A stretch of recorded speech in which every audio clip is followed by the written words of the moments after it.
Hi, preschool, kindergarten, first and second graders. Well, the glass burner's got a treat for you, so I won't keep you any longer.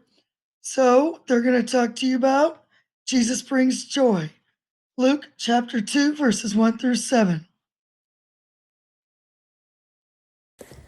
Hey everybody, I'm Miss Casey. I'm Emmer. I'm Reagan. And we're here to bring you your Sunday school lesson for the week of Christmas.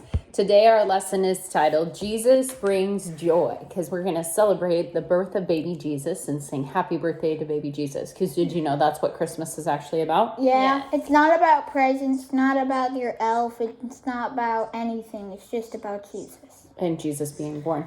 So a couple weeks ago, we talked about Mary finding out when the angel came to visit her, right? Mm-hmm. Remember that angel's name was Gabriel, and he came to visit and tell her that she was going to have a baby. Mm-hmm. And then Joseph found out, and he was visited by an angel too, and he found out that Mary was going to have a baby. What? Because remember that Mary and Joseph were going to be married, but they weren't married yet when she got pregnant, right?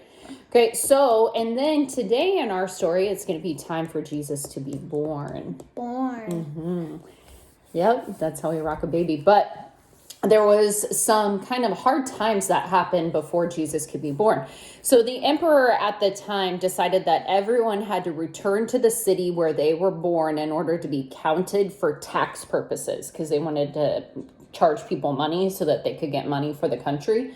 And so they had to go to the city where Joseph was born, okay? And so they were in Nazareth. Remember earlier when we talked about Mary, when the angel came to visit her, right? That's where Mary lived. And that's where they were. But Jesus was originally born in the city of Bethlehem. And so they had to travel from Nazareth to Bethlehem. But they didn't have cars like we do today, or planes or trains or anything like that. Helicopters. No, not helicopters. I mean horses and donkeys and stuff. Yeah, more like camels and donkeys and things like that they would have traveled with. So they had to take a long journey, and Mary was ready to have that baby. Have you ever seen someone kind of right before they're ready to have that baby? Yes. Their tummy's getting kind of big because that baby's getting bigger, right? And so that would have been really difficult for Mary to ride that long, long way riding on a donkey. The donkey could have a lot of pressure because she's so big. Well, that's true, but that's really hard for her to be bumping all around like that. Okay, so once they got to Bethlehem, Reagan, have you heard the story before? What happens? Were there hotels for them to stay in? No, there was no place for them to stay. They were all full. Because so many people had come to be counted for the census, right? And then what happened, Reagan?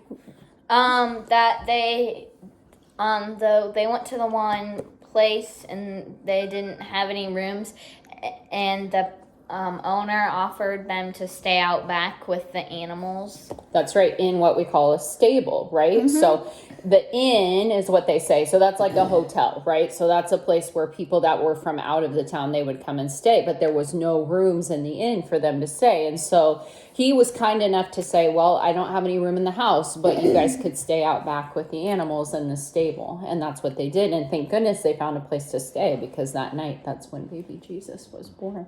Jesus. So at your house, you might have what we call as a nativity scene, okay? And so they look all different, but sometimes they have a stable that comes with them, and it's kind of wood, or it just shows the various people that were there on the night when Jesus was born. So I have an example here. This is one that's really special to me. This one was actually given to me by my uncle, and it has the people that are important in our story here that we're talking about. Okay, so we have the baby Jesus, we have Mary, and then this is Joseph. And if you actually look, this one's pretty neat because it has pictures of the various different maybe buildings that might have been present, just kind of the city of Bethlehem. And if you kind of look at the back, it kind of has that, and it has the long road that maybe Mary and Joseph might have walked on that donkey in order to get. And there's also a shooting star. And then the star. And we'll talk about that later on, because that star is what led the shepherds and the kings to find baby Jesus and where he was born. So you might ask your mom and dad, hey, do we have a nativity scene? And I bet you have one, or maybe even more than one. Some of them are breakable, so make sure that you're not playing with them if mom and dad say that you can't. But I'm pretty sure that you could take a look at them, and then you could think about what it looked like. So what do you guys think that stable was like? Do you think it was like a hotel room? No, it was small. It had just a roof and just a tiny room, and that's all. And where did baby Jesus end up being born? In a crib, or Not in a crib, right? I mean, In a Manger. Do you know what the manger is? it's kind of like a crib, but it's for like the. It's for where you put the hay in for the. The food for the animals, Yes. right? So the hay would have been soft to lay the baby in. That's good, right? But it really wouldn't have been a bed. And do you think it would have been smelly with all the animals? Yeah. What have you guys ever been to like a petting zoo or the zoo? Yes. Is it kind of stinky? Yes. That's kind of crazy to think about that, huh? That God's son was born in a place where it was stinky and smelly with the animals. Yucky. Kind of yucky, but shows us that Jesus is here to serve the people, right? He's Not to be better powerful. than everybody else. He's powerful. That's right. Definitely powerful. Okay, let's read our story. So our story comes from the book of Luke, chapter 2, verses 1 through 7. Okay. So what you can see in this picture here, we have the animals. It's Okay. a donkey and a sheep. A donkey and a sheep. What do you see on that? Maybe that's a baby sheep or yeah. a goat, maybe. A goat, and there is Mary and Joseph and baby Jesus. That's right, in our pictures here. That looks pretty nice, doesn't it? And we see that star again up at the top that we'll talk about in a couple of weeks. All right, Jesus brings joy. The man in power, the emperor, Caesar Augustus, wanted everyone to go to their hometowns to be counted. So that's what we were talking about, how they had to travel to Bethlehem. Joseph was from Bethlehem, so he and Mary had to go to Bethlehem. It was a hard trip, walking from Nazareth all the way to Bethlehem, and Mary was going to have her baby very soon. Bethlehem was very crowded and busy when they arrived. That night, baby Jesus was born. Mary wrapped him in cloth and laid him in a manger because there was no room for them in the inn. At least they found some place to stay, right? That's pretty neat. That's a great story. All right, so we have a couple crafts that you could do to help remind yourself of what that looked like when the baby Jesus was born. So this one's kind of fun. It looks like this. Okay, so what we have is your handprint, and then you draw some hay, and then you make a little baby Jesus that you could put there in the middle. So all we did was cut out a circle and an oval, and then we decided to draw a smiling baby Jesus, but you could have a sleeping baby Jesus too, if you wanted to, depending on what you want it to look like. So all you need for this is some brown paint, okay, and a picture, and a piece of paper and a paintbrush. And so all we did is Emmer gave me his hand, I dipped it in here, and I painted it all over his hand. And then he pressed his handprint on here. And then once it was dry, we took the yellow paint and drew the straw and then glued the baby Jesus on there. So that looks like baby Jesus sleeping in that manger with the hay. So that's pretty neat. He's really happy. Yeah, plus it's pretty special that then you can keep that, and that shows the size of your hand at that Christmas 2020. All right, here's another one we did with paint and finger paints.